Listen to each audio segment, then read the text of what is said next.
everybody, welcome back to my channel. Today we're going to continue the series on beginners floral arranging, and this is a simple wreath. We're going to use this new square wreath form that they have at the Dollar Tree. You can use a round one too. This is about the technique. Some flowers, any flowers you choose. I'm using hydrangea from the Dollar Tree, and as well as some greenery. Now I'm using leaves that are left over from flower arrangements, but you can buy greenery as well. And of course your handy dandy gluing device with your glue sticks. Don't forget. Hi everybody, welcome back. I goofed. I seem to have thrown out the video on me making the square wreath. Most of it anyway. I do have the how I hung things in the middle. But I'm gonna grab another one and repeat the technique on one of the corners, because if you've seen the wreath, which, hold on. So you've seen this wreath possibly in a preview in Instagram in the Dollar Tree haul. You can tell, let me take the center thing out. Okay. You can tell how it's just repeats. It's repeats all the way around. It's a very, I don't want to say symmetrical isn't the right word, but it's a very uniform, that's the word, uniform, wreath around. So what I'm going to do is I'll get another wreath form. I'll start to work on the technique and I'll show you, and then I'll talk you through the rest.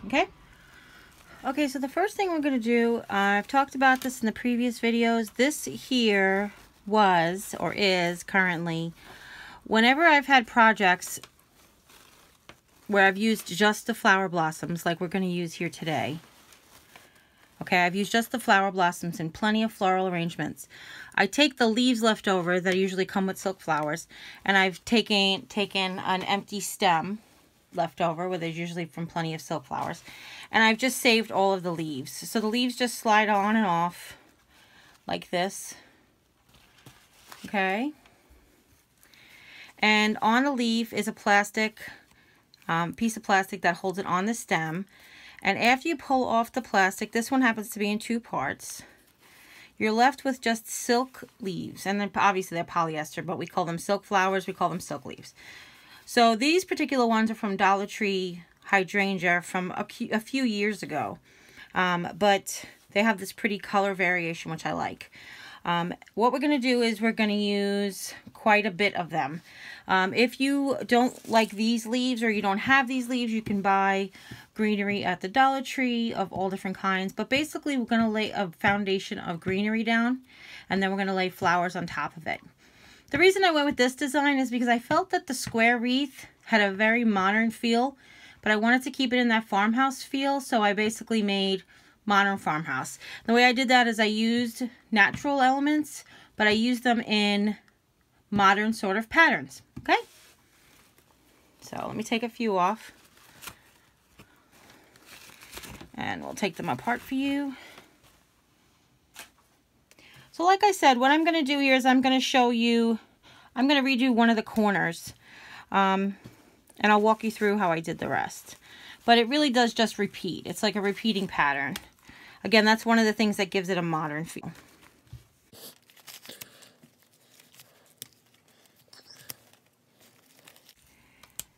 And I haven't found anything that these are useful for, so I just threw them out.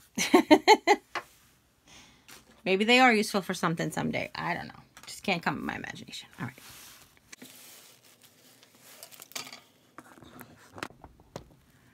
Okay.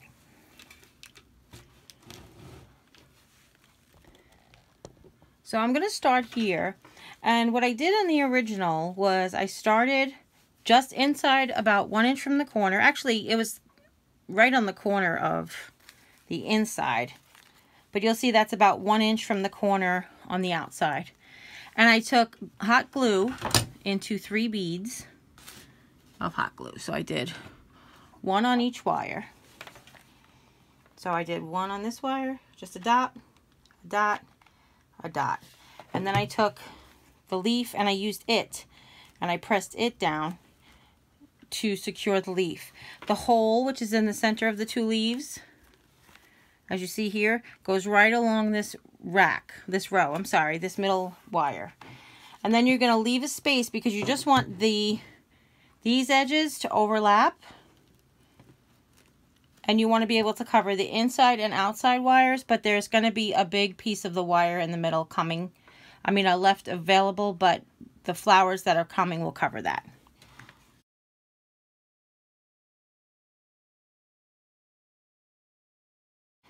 How I did it was I put a dot right where the wire and the leaf touch.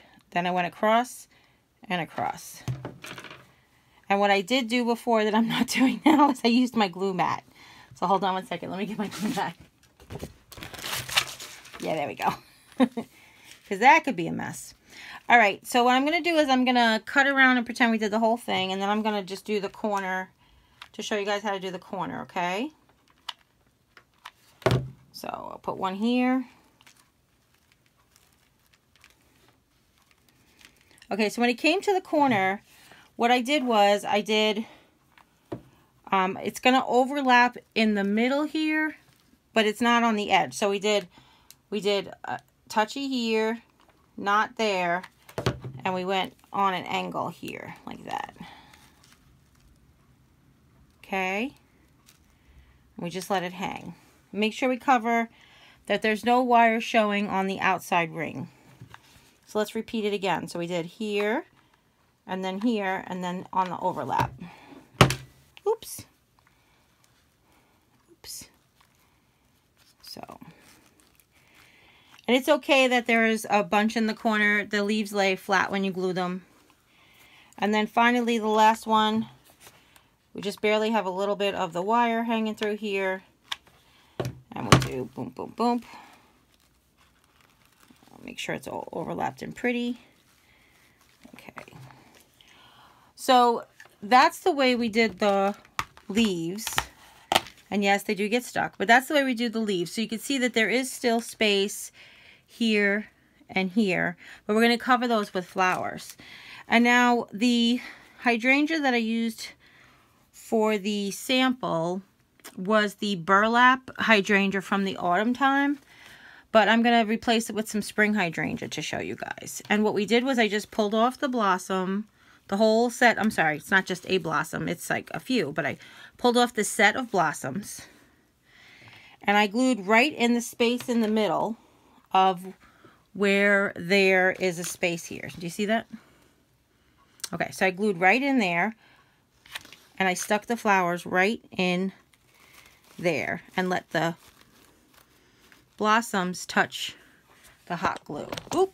Oh, so close to being a perfect shot there. Okay, so to show you again from the underside, the stem has come through. Oh, where are you? The stem has come through there, and the flowers are glued down to the leaves. Okay, so I one on each corner, and then I filled in 4 on each side. Which I can't really repeat now because I don't have. I could do the one on the corner. So on the corner, since there's no hole, I just put a gob of hot glue. And I put the stem towards the inside. Hold on, I can show you. I put the stem towards the inside where it's going to be covered with blossoms. All right? And then I repeated it all the way around. And then these leaves laid flat like this is what gives that really modern feel. All right? So I told you that was easy. So that's the basic technique of how we got this plain, just flowers and leaves portion of the wreath. And again, you can repeat this on round. But you just want to make sure you cover your outside wire with leaves, whichever kind that you use. And this is a super simple technique, which is why I decided to share this with you first. And here's what it looks like just by itself before we've done any adornments. But I'm going to show you 3 quick techniques of how to embellish. Oh, I never showed you how to wire the hanger. Basically, I took a piece of the jute loop that we made and I looped it in the back. That's really pretty much all I did. But you'll see that here in a second. Hold on, because that's how we're going to hang the picture frame. So the first thing I'm going to show you how to do is just take a piece of the wire edged burlap from the Dollar Tree. Now this natural color isn't exactly the natural color of the flowers, so there is some contrast there, but it still does have that monotone sort of feel, that very neutral sort of feel. And all I've done is I've taken a huge loop of it. Now, the amount of ribbon that you use is going to be determined by where you want your wreath to hang from wherever you can hang it from. Now, that being said, on my front door, I have the hook up high, but down low is a sticker from the Dollar Tree that says, "Welcome. I hope those who enter strangers leave as friends."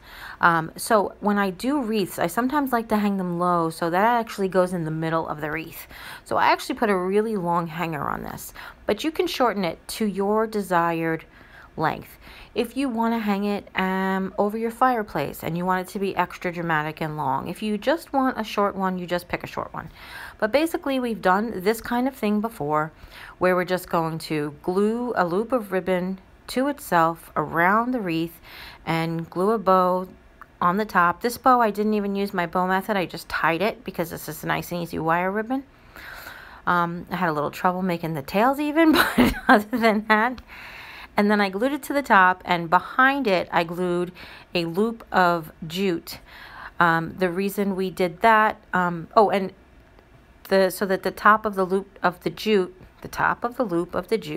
is at the same height as the top of where the ribbon is, so that it hangs without the bow flopping over, and it hangs without you seeing the jute. Does that make sense? Am I making sense? But basically, we're just gluing this here. And if you change your mind with this, you can always just cut the length of the ribbon in the back, so you could shorten it or whatever, and you could take your wreath off and do other things with it. But that's why I really like this. And of course, you know, with no hanger, you can make this a centerpiece. This could be the center of a square or a rectangle table, where you could put some candle displays in the center of it. Would be really nice. Or a plate of fruit, but I would stick with the square themed because that always enhances a look. Okay, so if you got one of those really nice square white plates from the Dollar Tree, maybe glued a candlestick to it to elevate it, and then put that in the middle of this square arrangement, that would be adorable and be a really nice centerpiece. And you can either put candles on that, or you can put fruit, or whatever you want. Okay, so that's what you could see about the jute height, and here's what it looks like all finished, hanging up. And now you can see how low it hangs with this long ribbon. But again, you adjust the length of your ribbon to where you want your wreath to hang. And don't worry about it squishing the flowers. I think that it just adds such a cute touch to it. So this is just one way. And again, all of these products are found from the Dollar Tree. As you know, many of my items are. So the next thing I found at the Dollar Tree, which I really loved, and it's along that ribbon technique, and I kind of apologize again because I lost some of this video, is you're going to take this cutting board and you're going to use the burlap ribbon, but since you don't really see it, it doesn't have to be burlap, and you're going to glue to the back of the wreath and to the back of the cutting board.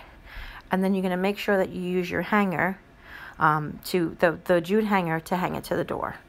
Now for this one, this is actually a framed canvas that has a sawtooth hanger on it. So what I'm actually doing is I'm going to, first of all, I'm making sure it fits. So yeah, it fits and it's staying there. But I wanted to make it more permanent. So what I did was I took the jute hanger from the back of the wreath, and I fed it through the sawtooth on the back of the picture. So let's see. And even if you do the cutting board or this square picture or whatever you hang, just make sure that I made it, well, you don't have to make sure. You do what you want, but I made it so it laid on top of the leaves and under the blossoms. So you might have to just judge a little bit to get them to lay underneath the blossoms.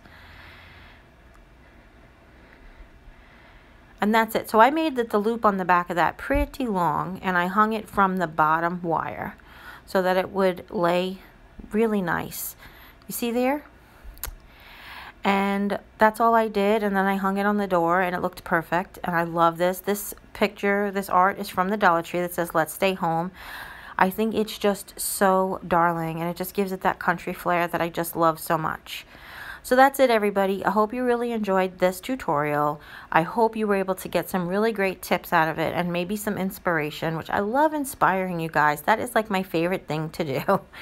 If you have any questions at all, leave them in the comment box down below. And give this video a thumbs up if you like it. Share with friends and family. Anybody you know may be interested in making one of these or learning some of these tips and techniques. And if you haven't yet, click subscribe. And when you do, a little bell will pop up. When you ring that bell, YouTube will let you know whenever I upload a new video. And as always, you take care, God bless, and we'll see you next time. Bye!